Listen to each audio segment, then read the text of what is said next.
अस्सलाम वालेकुम। Scene Vista में मैं आपको खुशामदीद कहती हूँ। मैं हाजिर हुई हूँ एक नई कहानी के साथ। तो शुरू करते हैं आज की कहानी। कहानी की शुरुआत होती है रशिया की एक जेल से, जहाँ हम फ्रैंक एपिग्नेस जूनियर नाम के एक आदमी को देखते हैं। फ्रैंक एक बेहद शातिर ठग है जिसने बहुत बड़े बड़े कांड किए हैं। इस वक्त कार्ल नाम का एक FBI एजेंट उसे यहाँ से अमेरिका वापस ले जाने आया था। कार्ल फ्रैंक से बातचीत कर ही रहा था कि तभी फ्रैंक की तबीयत अचानक से बहुत खराब होने लगी। शुरुआत में तो कार्ल को ये सब फ्रैंक की एक चाल लगी, मगर फिर उसे लगा कि इतनी एक्टिंग तो कोई नहीं कर सकता। वो उसे जल्द से जल्द हॉस्पिटल पहुंचाने लगा, मगर फ्रैंक मौका देखकर वहां से भी भागने लगा। लेकिन पुलिस ने उसे धर दबोचा, जिसके बाद उसे अपनी कहानी शुरुआत से याद आती है। फ्रैंक एक बहुत ही खुशहाल परिवार में पैदा हुआ था। उसके माँ बाप एक दूसरे से बहुत प्यार करते थे। एक दिन फ्रैंक के पिता उसे सूट दिलवाने के लिए एक दुकान पर ले गए, लेकिन वहाँ मौजूद औरत ने कहा कि अभी तो दुकान बंद है। इस पर फ्रैंक के पिता ने झट से एक नेकलेस निकाला और कहा कि ये कहीं आपका तो नहीं। उसकी इस हरकत से वो औरत इम्प्रेस हो गई और उसने कहा कि कोई बात नहीं, आप सूट खरीद लीजिए। फ्रैंक के पिता इस तरह की चालाकियां करने में माहिर थे। फिर उन्होंने फ्रैंक को ड्राइवर बन के गाड़ी चलाने को कहा और जल्द ही बैंक पहुंच गए। थोड़ी देर में बैंक का मैनेजर उन्हें रिसीव करने आया। दरअसल फ्रैंक के पिता को बिजनेस में बहुत बड़ा लॉस हुआ था, इसीलिए उन्हें बैंक से लोन की जरूरत थी। किसी और अकाउंटेंट की वजह से वो अपना टैक्स भरने में लेट हो गए, जिसके बाद उन्हें बहुत ज्यादा नुकसान उठाना पड़ा। लेकिन ये सब बताने के बावजूद भी कोई बैंक उनकी मदद करने को तैयार नहीं था। फ्रैंक के पिता की कार, प्रॉपर्टी, पैसे सब कुछ गवर्नमेंट ने जब्त कर लिया, मगर इस तंगी के बावजूद भी उन्होंने फ्रैंक का एक बैंक अकाउंट खुलवाया। फ्रैंक ने उनसे पूछा कि आप ऐसा क्यों कर रहे हैं, आप तो खुद कर्जे में हैं। इस पर उसके पिता ने कहा कि मेरी चिंता मत करो, तुम्हारी पूरी जिंदगी अभी आगे पड़ी है, तुम्हें अच्छे से जीनी है। उनकी जिंदगी में अचानक से तंगी आ गई थी, तो फ्रैंक को अपना स्कूल भी बदलना पड़ा। मगर स्कूल के पहले दिन ही इस नए स्कूल में एक लड़का फ्रैंक को परेशान करने लगा।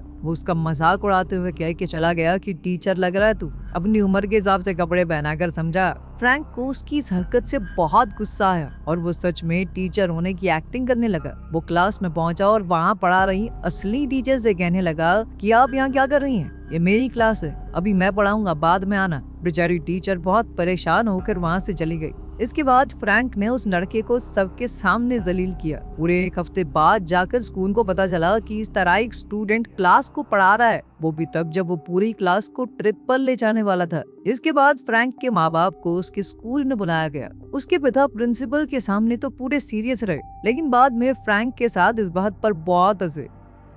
एक दिन फ्रैंक जब घर पहुंचा तो उसने अपनी माँ के बेडरूम में किसी और को देखा। वो आदमी फ्रैंक के पिता के साथ काम करता था। उसकी माँ ने ये दिखाने की बहुत कोशिश की कि कुछ नहीं चल रहा और उसे थोड़े पैसे भी दिए कि लो बेटा अपने लिए कुछ ले लेना, लेकिन फ्रैंक सब कुछ समझ चुका था। कुछ दिनों बाद फ्रैंक के माँ बाप ने अलग होने का फैसला ले लिया। लॉयर ने फ्रैंक से पूछा कि तुम अपनी माँ के साथ रहना चाहोगे या अपने पिता के साथ। अपनी आंखों के सामने अपने परिवार को टूटता देख फ्रैंक बहुत दुखी हो गया। उससे ये सब और देखा नहीं जा रहा था। वो घर से भागकर किसी दूसरे शहर में चला गया। उसके पास ज्यादा पैसे तो थे नहीं, बस बैंक अकाउंट था और उसकी चेकबुक। वो धड़ाधड़ चेक काट के होटल वालों को देता गया, लेकिन जब धीरे धीरे चेक बाउंस होने लगे तो होटल वालों ने उसे निकाल दिया। फिर एक दिन बैठे बैठे उसे आइडिया आया कि चेक को बदला भी तो जा सकता है। ये थोड़े पुराने समय की बात है, तो उस वक्त इतनी ज्यादा एडवांस टेक्नोलॉजी नहीं थी। इसी चीज का फायदा उठाते हुए फ्रैंक धीरे धीरे नकली चेक्स बनाने लगा। वो चेक्स पर अलग अलग लोगों के नाम लिखकर उन्हें कैश करवाने लगा, और अगर बैंक की मैनेजर उसे कैश देने से मना कर देती तो वो एकदम कॉन्फिडेंस में अपने पिता के पुराने हथकंडे अपनाता, जैसे वो नेकलेस वाली ट्रिक, जिसके बाद उसका काम बन जाता। लेकिन धीरे धीरे उसका एक कांड पकड़ा जाने लगा। अब उसके चेक किसी भी बैंक में काम नहीं कर रहे थे। फिर एक दिन फ्रैंक की नजर होटल के बाहर एक पायलट पर पड़ी। सभी लोग उस पायलट की बहुत इज्जत कर रहे थे। ये देखकर फ्रैंक को आइडिया आया कि क्यों ना मैं पायलट ही बन जाऊं, असली नहीं नकली। तब तो सब उसकी बात इज्जत करेंगे और उसके चेक बड़ी आसानी से कैश आउट हो जाएंगे। फिर वो एक फर्जी रिपोर्टर बन के एयरपोर्ट चला गया और वहाँ के ऑफिशियल्स ने कहा कि मैं पायलट्स के ऊपर एक आर्टिकल लिख रहा हूँ, इसके लिए कुछ जरूरी चीजें जाननी होंगी मुझे। उसने सब कुछ पता किया कि पायलट्स को उनकी यूनिफॉर्म कहाँ से मिलती है, और उसने वहाँ पर कॉल करके कहा कि मेरा यूनिफॉर्म खराब हो गया है, क्या मैं एक नई वर्दी सिलवा सकता हूँ। थोड़ी चालाकियों के बाद फ्रैंक ने एक अच्छी सी यूनिफॉर्म खरीद ली। इसके लिए वो चेक से पेमेंट करने वाला था, मगर वहाँ के एम्प्लॉय ने कहा कि मुझे सिर्फ तुम्हारी पायलट आईडी चाहिए, फिर तुम्हें बिल्कुल भी पैसे देने की जरूरत नहीं है, हम अपने आप एयरलाइन से ले लेंगे। फ्रैंक ने अपनी नकली आईडी बनाई हुई थी और उसे यूनिफॉर्म फ्री में मिल गई। इसके बाद फ्रैंक अपने चेक को कैश करने बैंक में आया। जिस बैंक में उसे कोई भाव नहीं देता था, अब मैनेजर उसके पास खुद चलकर आया और उसने खुद ही उसके चेक को कैश करवाया। फिर उसे एक होटल से पता चला कि वो छोटे मोटे नहीं, बड़े अमाउंट के चेक भी कैश करवा सकता है, लेकिन ये उसका सैलरी चेक होना चाहिए। इसके बाद फ्रैंक ने अपना नकली सैलरी चेक भी बनाना शुरू कर दिया। वो खिलौनों के प्लेन से एयरलाइन कंपनी का लोगो निकाल कर चेक पर चिपका देता। फिर वो सैलरी चेक लेकर बैंक चला गया, लेकिन मैनेजर ने कहा कि सर, आप इसे डायरेक्ट एयरपोर्ट से कैश करवा सकते हैं। एयरपोर्ट में फ्रैंक किसी भी वक्त चेक को कैश करवा सकता था और ये बात उसे बहुत पसंद आई। वहाँ की रिसेप्शनिस्ट ने उससे पूछा कि क्या आज आप हमारे साथ उड़ने वाले हो? फ्रैंक ने हाँ कहा तो वो उसे डायरेक्टली प्लेन के अंदर ले गई। पायलट के लिए प्लेन में बैठना फ्री था। फ्रैंक कोई असली पायलट तो था नहीं, तो उसे बहुत डर लग रहा था। अदर्स ने फिर भी सबके सामने काफी कॉन्फिडेंस दिखाया। फिर वो एक सुंदर सी एयर होस्टेस के पास गया और उससे पूछा कि क्या ये आपका नेकलेस है? अपने पिता की इस ट्रिक से उसने लड़की को इम्प्रेस कर लिया। फ्रैंक अपनी उम्र से थोड़ा बड़ा लगता था और किसी को शक नहीं हुआ कि वो 22-23 साल का एक असली पायलट नहीं है। फ्रैंक अपनी जिंदगी के पूरे मजे ले रहा था। उसने एक बैंक की मैनेजर के साथ भी फ्लर्ट करना शुरू किया और पूरे सिस्टम को समझने लगा कि चेक कहाँ से आते हैं, कहाँ जाते हैं, अकाउंट नंबर कैसे असाइन होते हैं, सब कुछ उसने पता लगा लिया। उसे पता चला कि बैंक के चेक्स को एनकोड करने के लिए टाइपराइटर का इस्तेमाल किया जाता है, तो उसने भी बिल्कुल वैसा ही सेकंड हैंड टाइपराइटर खरीद लिया। फ्रैंक अब नकली सा काम नहीं कर रहा था, उसका काम बहुत ज्यादा प्रोफेशनल हो गया था। धीरे धीरे वो चेक्स की मदद से ज्यादा रकम निकालने लगा और उसका ये फ्रॉड बड़े से बड़ा होता गया। उसकी इन हरकतों की खबर FBI तक पहुंच चुकी थी और उस केस को काल नाम के एक एजेंट को असाइन कर दिया गया। वो अपने काम को बहुत सीरियसली लेता था। एक दिन फ्रैंक अपने पिता से मिला, जिन्हें वो अक्सर चिट्ठियां लिखकर बताता था कि आजकल क्या कर रहा है। फ्रैंक के पिता को लगता था कि उनका बेटा सच में पायलट बन चुका है। उन्हें उसके ऊपर बहुत फक्र हुआ। फ्रैंक ने कहा कि सरकार ने आपसे सब कुछ छीन लिया, तो मैंने अपनी कमाई से आपके लिए एक गाड़ी खरीदी है, वही जो मूवी में जेम्स बॉन्ड चलाता था। मगर फ्रैंक के पिता ने कहा कि टैक्स घोटाले के बाद सरकार अभी भी मेरे पीछे पड़ी है। अगर मैं ये गाड़ी ले गया तो कुछ दिन बाद वो इस गाड़ी को भी मुझसे छीन लेंगे। फ्रैंक के पिता का स्टोर भी बंद हो गया था, वो तंगी में ही चल रहे थे। फ्रैंक ने उन्हें पैसे देने का भी ऑफर दिया, मगर उन्होंने कहा कि मैं तुमसे पैसे नहीं ले सकता। फ्रैंक पूरे देश के सिस्टम को बहुत अच्छे से समझ चुका था। वो अलग अलग स्टेट्स के चेक दूसरी स्टेट में जाकर चलाता था। FBI बड़े ध्यान से उसकी सभी हरकतों पर नजर रखे हुए थी और जल्द ही वो उस होटल में पहुंच गए जहां फ्रैंक ने लास्ट चेक चलाया था। होटल में पूछताछ करते हुए पता चला कि फ्रैंक अभी भी उसी होटल में रह रहा है। वो इतने दिनों से वहाँ था कि अब उसकी जान पहचान होटल में सबसे हो चुकी थी। कार्ल बंदूक लेकर सीधा फ्रैंक के कमरे में पहुंचा। फ्रैंक समझ गया कि अगर कोई चालाकी नहीं दिखाई तो पकड़ा जाऊंगा और वो कार्ल के सामने ऐसे दिखाने लगा कि हाँ शांत रह, मैं सीक्रेट सर्विस से हूँ। तुझे क्या लगा तू अकेला ढूंढा इस आदमी को? इस आदमी के पीछे पूरी सरकार लगी है। कार्ल ने कहा कि मुझे अपनी आईडी दिखाओ। मैं कैसे मानूं तुम जो कह रहे हो वही हो? इस पर फ्रैंक ने कहा कि तुम एक काम करो, मेरा पूरा पटवाई रख लो, चेक कर लो शांति से। कार्ल एक हाथ से उस वॉलेट को खोल नहीं पा रहा था। तभी फ्रैंक ने उससे कहा कि देखो, हमारे आदमियों ने उस ठग को पकड़ भी लिया है, हम तुमसे पहले यहाँ पहुँच गए थे। नीचे फ्रैंक का ही एक पड़ोसी एक अंधे आदमी को गाड़ी में बैठने में मदद कर रहा था। दूर से देखने पर कार्ल को लगा कि सच में ठग को पकड़ लिया गया है। इससे कार्ल भी फ्रैंक के ऊपर भरोसा करने लगा। फ्रैंक ने अपना नकली जेट बनाने का सारा सामान उठा लिया और कार्ल से कहा कि पुलिस थोड़ी देर में आती होगी, तब तक मैं ये सबूत नीचे रख के आता हूँ। अब तो कार्ल उस पर पूरा भरोसा करने लगा था। उसने कहा कि ये लो अपना वॉलेट भी ले जाओ, लेकिन फ्रैंक ने जानबूझकर कहा कि नहीं, इसे तुम ही रखो और सारे जरूरी सामान को लेकर वो वहाँ से भाग गया। कुछ देर बाद जब कार्ल ने आखिरकार वॉलेट खोल कर देखा तो उसमें कुछ भी नहीं था। वो शातिर ठग उसकी आंखों के सामने भाग चुका था। ये जानकर कार्ल को बहुत बेइज्जती महसूस हुई। उसके बॉस ने भी उसे खूब झाड़ लगाई। कार्ल इतने गुस्से में था कि उसने अपने बॉस को ही खरी खोटी सुना दी। फ्रैंक जिस तरह पायलट होने का दिखावा करता था, ये बात धीरे धीरे एयरलाइंस को पता चलने लगी। अब यही स्कैम फिर से करते रहना थोड़ा मुश्किल था। प्रेस को जब इस बात का पता चला तो उन्होंने फ्रैंक को जेम्स बॉन्ड का नाम दे दिया। फ्रैंक इस बात से बहुत खुश हुआ और उसने बिल्कुल जेम्स बॉन्ड जैसे ही सूट पहनने शुरू कर दिए, गाड़ी भी वैसी ही खरीद ली। धीरे धीरे समय बीतता गया और क्रिसमस का समय आ गया। कार्ल अकेला अपने ऑफिस में काम कर रहा था। तभी फ्रैंक ने उसे कॉल करके कहा कि अब तक जो भी मैंने तुम्हारे साथ किया उसके लिए मैं माफी मांगना चाहता हूँ। फ्रैंक ने अपना पता भी उसे दे दिया, लेकिन कार्ल ने कहा कि तुम मुझे फंसा रहे हो ना, इस बार तेरे चंगुल में नहीं आऊंगा बेटे। साथ ही कार्ल ने कहा कि तेरे पास पैसा भले ही हो, लेकिन तू बहुत अकेला है, इसीलिए तो मुझे फोन कर रहा है। फ्रैंक को ये बात बहुत बुरी लगी और उसने फोन रख दिया। लेकिन फ्रैंक इस बार सच कह रहा था, उसने अपना असली एड्रेस कार्ल को बताया था। आखिरी बार जब कार्ल ने फ्रैंक से बात की थी तो उसने अपना नाम बैरी एलन बताया था, जो कि एक कॉमिक बुक का कैरेक्टर है। कार्ल ने तभी अपने ऑफिस में फोन करके बताया कि ये कोई बच्चा है जो बस थोड़ा बड़ा दिखता है, उम्र बहुत कम है इसकी,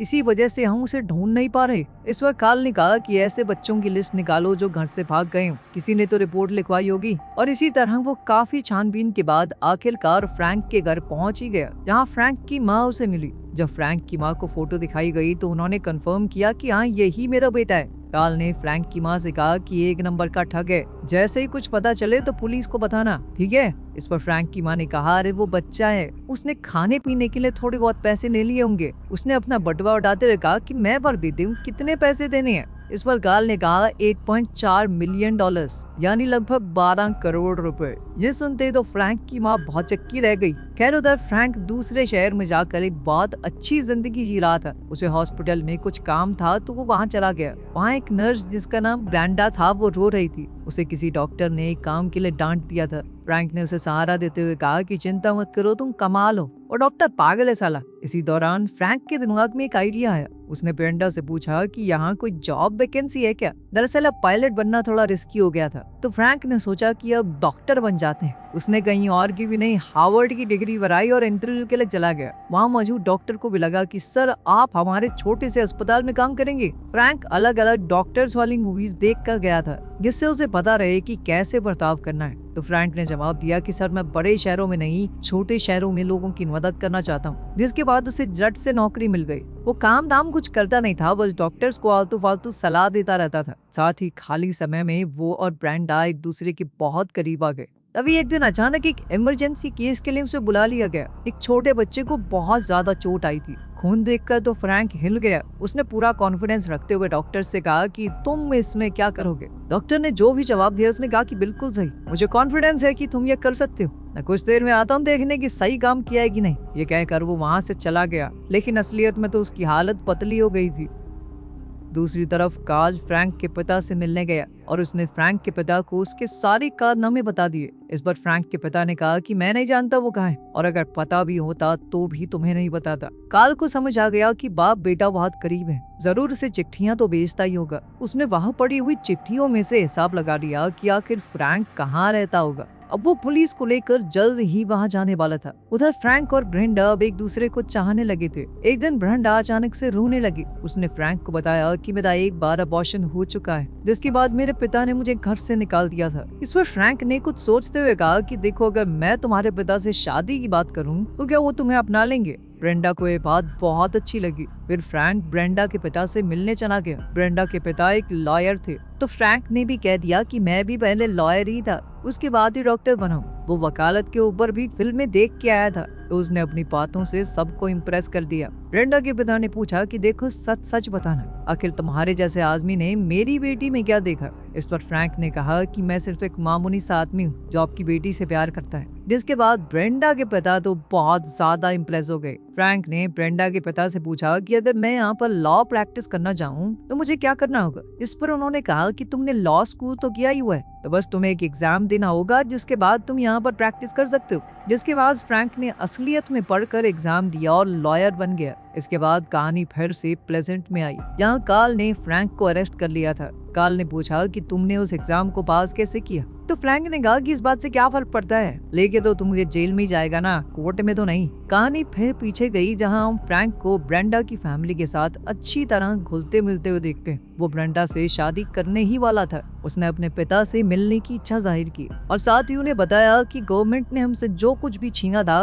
वो सब हम वापस हासिल करके रहेंगे, और फिर आप माँ को भी मना लेना और हम सब पहले की तरह एक साथ रहेंगे। उसके पिता ने बताया कि तुम्हारी माँ ने किसी और से शादी कर ली है। ये सुनकर फ्रैंक को बहुत बुरा लगा। उसके पिता ने ये भी कहा कि मुझे तुम्हारे कारनामों के बारे में पता चल चुका है। ये सुनते ही फ्रैंक को बहुत बड़ा धक्का लगा और वो वहाँ से चला गया। रात को फ्रैंक ने काल को कॉल करके बताया कि मैं शादी करने वाला हूँ, हमारे बीच में जो कुछ भी हुआ मैं भूल जाना चाहता हूँ। फ्रैंक चाहता था कि उसके ऊपर जितने भी चार्जेस लगे हैं सारे ड्रॉप कर दिए जाएं। जिस पर काल ने कहा कि मैं तुम्हें कभी भी नहीं छोड़ूंगा, जब तक मेरी नौकरी है तब तक तेरा पीछा करता रहूंगा। ये सब करने के बाद तुम बच नहीं सकते। इसके बाद काल ने एक आइडिया लगाया। उसे पता था कि शादी के बाद फ्रैंक अपना नाम चेंज नहीं कर सकता। डॉक्टर बनने पर उसका जो नाम था उस नाम को काल ने हर जगह सर्च करने का ऑर्डर दिया। उसने हिसाब लगाया कि कहीं ना कहीं शादी का इनविटेशन भी तो छपा होगा, तो उसने इन सब चीजों पर भी निगरानी रखनी शुरू की। फ्रैंक की शादी हुई और सारे एजेंट्स वहाँ पहुँच गए। फ्रैंक ये देखते ही ब्रेंडा को लेकर अपने कमरे में आ गया। फ्रैंक ने ब्रेंडा को सब कुछ सच बताया कि वो आज तक लोगों को बेवकूफ बनाता आया है, लेकिन ब्रेंडा से वो सच्चा प्यार करता है। उसने कहा कि मैं यहाँ से अभी तो भाग रहा हूँ, तो मुझे एयरपोर्ट पर आकर मिलना, और तुम कहाँ जा रही हो इस बारे में किसी को कुछ मत बताना। अगले दिन एयरपोर्ट पर फ्रैंक ने ब्रेंडा का इंतजार किया। ब्रेंडा वहाँ आ तो गई, पर वो अकेली नहीं थी, उसके साथ एजेंट्स भी थे। फ्रैंक का वहाँ से निकलना बहुत ज्यादा मुश्किल हो गया था। अभी उसने एक आइडिया लगाया। वो एक कॉलेज में गया और कहा कि हमारी एयरलाइन बहुत सारी एयर होस्टेसेस को काम पर रख रही है। बहुत सारे इंटरव्यूज लेकर उसने सुंदर लड़कियों को सिलेक्ट कर लिया और उन लड़कियों को अपने आसपास रखकर वो पायलट की यूनिफॉर्म पहन के एयरपोर्ट में घुस गया। सभी पुलिस वाले उन सुंदर लड़कियों की खूबसूरती देखकर खो गए और फ्रैंक आसानी से वहां से निकल गया। इस सब के दौरान ही फ्रैंक जैसा दिखने वाला एक लड़का कार लेकर एयरपोर्ट के बाहर खड़ा हो गया। सारे FBI एजेंट उसे पकड़ने के लिए भागे। पकड़े जाने पर लड़के ने कहा कि एक बंदे ने मुझे पैसे दिए थे यहाँ खड़े होने के। फ्रैंक बड़ी ही चालाकी से देश से बाहर निकल गया। इसके बाद उसने बहुत सारे अलग अलग देशों में बड़े बड़े फ्रॉड किए। फ्रैंक की जो आखिरी जगह पता चली थी वहाँ वो चेक बना रहा था। कार्ल ने अपने सीनियर्स से कहा कि मुझे वहाँ जाने दीजिए, मैं उसे पकड़ कर ले आऊंगा, लेकिन उसके सीनियर्स ने उसकी बात नहीं मानी। हमारे देश में तो पकड़ नहीं पाए, दूसरे देश में पकड़ोगे। फिर कार्ल ने फ्रैंक के बारे में और इन्फॉर्मेशन निकाली और उसे पता चला कि अब तो फ्रैंक अपने चेक्स को प्रिंट करवा रहा है। कार्ल इतना तो जानता था कि फ्रैंक रशिया में है, लेकिन रशिया छोटा देश तो है नहीं, रशिया में कहाँ पर। उसे याद आया कि फ्रैंक की माँ रशिया के एक छोटे से गांव से थी और थोड़ी रिसर्च करने पर पता चला कि वहाँ एक प्रिंटिंग प्रेस भी है। आज फिर से क्रिसमस ईव का दिन था। वो वहाँ पहुंचा तो कार्ल को फ्रैंक मिल गया। फ्रैंक ने कहा कि आओ मैं तुम्हें घुमा के लाता हूँ, मेरे साथ बाहर चलो। तो कार्ल ने कहा कि देखो, भागने की कोशिश बिल्कुल मत करना, वरना यहाँ की पुलिस तुम्हें मार डालेगी। कार्ल ने कहा कि अगर तुम अभी सरेंडर कर दो तो मैं तुम्हें बचा सकता हूँ। जिस पर फ्रैंक ने उसे कहा कि खा अपने बच्चों की कसम। कार्ल ने कसम भी खाई और कहा कि यकीन करो मैं सच बोल रहा हूँ। जिसके बाद फ्रैंक ने हथकड़ियां पहन ली, लेकिन बाहर आने पर वहाँ कोई नहीं था। एक बार तो फ्रैंक को लगा कि मैं पागल बन गया, लेकिन अगले ही पल बहुत सारी पुलिस की गाड़ियां वहाँ पहुँच गई। अब कहानी फिर से वर्तमान में आती है। कार्ल और फ्रैंक अमेरिका में लैंड होने ही वाले थे। तभी फ्रैंक ने कहा कि मैं अपने पिता से बात करना चाहता हूँ। जिस पर कार्ल ने भारी मन से बताया कि तुम्हारे पिता की बाथरूम में गिरने की वजह से मौत हो गई है। फ्रैंक को इस बात का बहुत सदमा लगा और वो टॉयलेट में जाकर जोर जोर से रोने लगा। प्लेन लैंड होने में अब बहुत कम समय बचा था, लेकिन तब भी जब फ्रैंक बाथरूम से बाहर नहीं आया तो कार्ल ने दरवाजा तोड़कर देखा कि अंदर आया भी कि नहीं। लेकिन तब तक फ्रैंक ने सिंक का स्क्रू निकाल दिया और वो जहाज के अंदरूनी हिस्से में घुस चुका था। जैसे ही जहाज के पहिए खुले, फ्रैंक मौका देखते ही वहाँ से भाग गया और वो उसी रात अपनी माँ से मिलने गया। उसने देखा कि उसकी माँ ने अपना नया परिवार बहुत अच्छे से बसा लिया था और उनकी एक छोटी बच्ची भी थी। उधर कार्ल जानता था कि फ्रैंक अपनी माँ के पास जरूर जाएगा और उसने वहाँ पहुंचकर फ्रैंक को अरेस्ट कर लिया। फ्रैंक की उम्र 19 साल से कम थी। कार्ल चाहता था कि उसे एक माइनर की तरह ट्रीट किया जाए, लेकिन सरकार इतना बड़ा घोटाला करने के लिए उसे बड़ी से बड़ी सजा देना चाहती थी। वो 10 साल के लिए अकेला जेल में सड़ने वाला था, इसी से बात भी नहीं कर पाएगा। फिर एक दिन कार्ल उससे मिलने के लिए आया। जिस तरीके से फ्रैंक फ्रॉड कर रहा था वैसे ही कोई और भी कर रहा है। फ्रैंक ने कहा कि मुझे उसका चेक दिखाओ। चेक देखते ही फ्रैंक समझ गया कि ये देखो, ये गड़बड़ है इसमें। और कार्ल ये समझ गया कि इस तरह के क्राइम को रोकने में सिर्फ फ्रैंक ही उसकी मदद कर सकता है। अगली बार वहां आते हुए कार्ल अपने साथ कुछ FBI एजेंट्स भी लाया था। उन्हें भी फ्रैंक का केस सॉल्व करने का तरीका काफी पसंद आया।